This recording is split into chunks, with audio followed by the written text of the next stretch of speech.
فيديو تحذيري وعزاء شديد لإخوتنا العراقيين في ميشيغان وفي كل الولايات. هذا الفيديو أول حاجة، هذا الشخص اسمه حسين، عراقي صاحب محل ذهب. أجوا عليه ناس على البيت، رنوا على البيت بيقولوا إنهم من شركة الكهرباء، من شركة الغاز، وهذه صورة المشتبه به.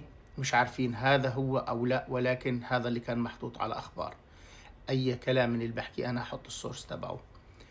فبقول لك دخلهم معه، ماشي، فتح لهم الرجال حسين ودخلوا معه، وداهم على البيزمنت عشان يشوفوا التسريب تبع الغاز من وين. وهناك عملوا عملتهم وأخذوا حياته.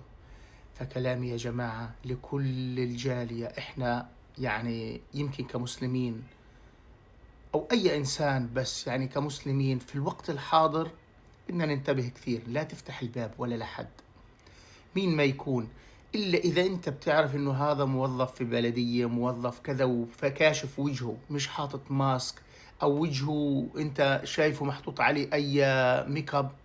لازم تتأكد إنه إنسان طبيعي.